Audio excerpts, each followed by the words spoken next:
On this programme last night, we brought you the news that Mikhail Gorbachev, the last president of the Soviet Union, had died at the age of 91. Since then, tributes have been paid around the world to Mr Gorbachev and the role he played in bringing a peaceful end to the Cold War. There are few figures who have had such a profound effect on the 20th century. The former German Chancellor Angela Merkel, who lived behind the Iron Curtain in East Germany, said he exemplified how a single statesman could change the world for the better. Her successor, Olaf Scholz, compared Mr Gorbachev's legacy to that of the current Russian leader. We know that he's died at a time when not only has democracy in Russia failed, there is no other way to describe the current situation there, but also Russia and the Russian President Putin are digging new trenches in Europe. Christopher, you were in the Moscow embassy, the UK embassy in Moscow at the beginning of the 1990s, at the end of his rule. Very fluid situation. The Soviet Union is breaking up. Tell us about that period and what it was like to be in Moscow at that time. Yeah, I think it was slightly unreal in a sense. And I actually think that peak Gorbachev had happened before I arrived in 1990, which was probably the falling of the Berlin Wall. I think what Gorbachev was trying to do was admirable. It was to create some kind of confederation as a successor state to the Soviet Union, which would be based on the rule of law and consent. And it proved impossible ultimately. And I think it proved impossible probably because the Soviet Union was an empire that had been built on violence and conquest and suppression.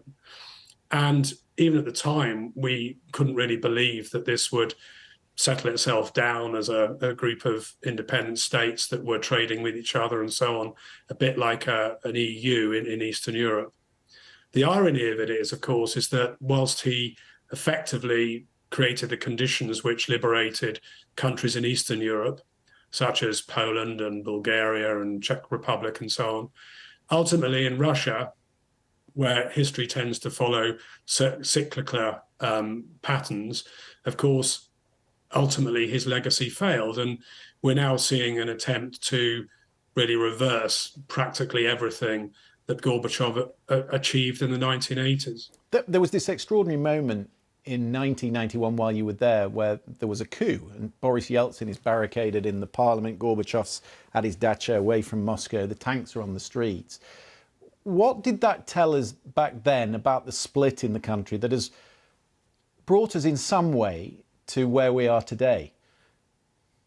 I think the main issue, really, why this became untenable was the economy. And I think the economy was the main motivation that Gorbachev saw for changing the Soviet Union and entering détente and so on with the West, arms control agreements and what have you.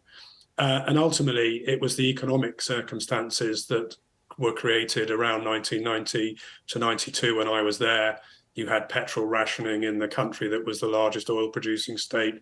You had very severe shortages of almost everything and very little security of employment that eventually led to what Gorbachev feared the most, which is that the nationalist genie was let out of the bottle, not just at the periphery of the Soviet Union, which had been a problem in places like Georgia and Armenia and so on at the time, but in the heartland of Russia and Ukraine and other Slavic states.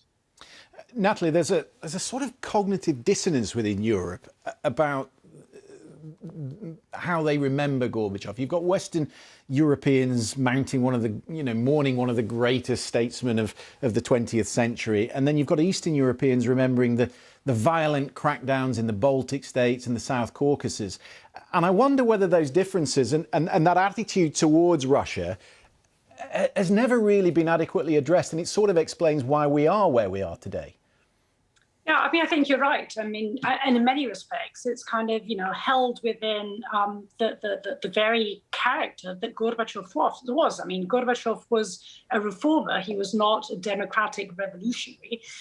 He was not a liberal. He was, in many respects, a pragmatist, but a profoundly human pragmatist. But there were indeed, as you was suggesting many shades of grey. I mean, indeed, he didn't, on the one hand, crack down with repression in Poland and Czechoslovakia. I mean, he was not a Stalin, or in fact, he's not a Putin.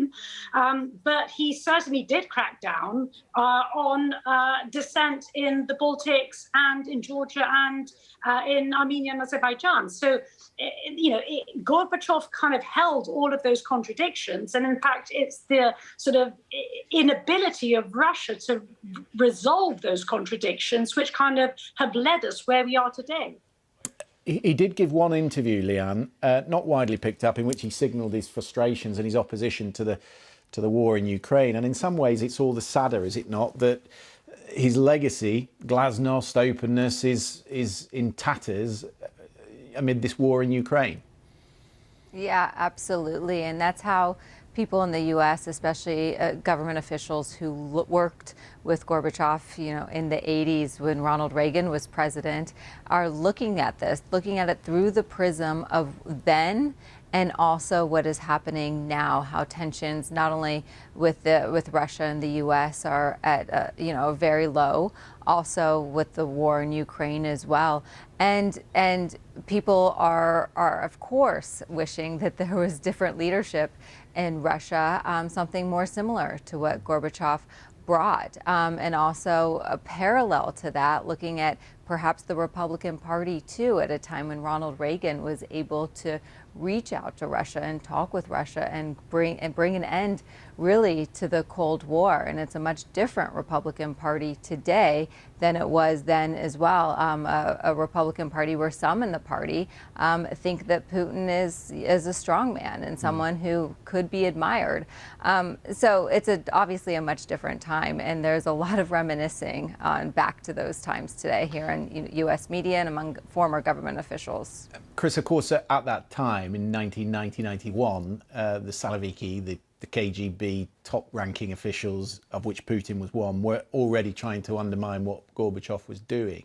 And there you are as a spy in Moscow. Did it become in a way even more dangerous? The rules that governed the Cold War were suddenly fractured. Did it therefore become all the more dangerous? No, I think the security apparatus was on its back or on its knees, perhaps better, for quite a while after the collapse. Because don't forget that Khrushchev, who had been the chairman of the KGB, was one of the putschisti who tried to topple Gorbachev and stop his reforms in the coup of 1991. And I think as a backlash of that, they were very much on the back foot for several years, I would say. But it was never resolved. I mean, Russia is this enigma. The archives of Stalin's period in power were never made public. There were things going on even under Gorbachev, for example, a biological weapons program that the Gorbachev even and other officials denied was happening. There was some really horrendous things going on under the surface. And you had this constant battle between the dark and the light sides of Russia, which we've seen over the millennia, really, and which, of course, now, sadly, the dark side is in the ascendancy.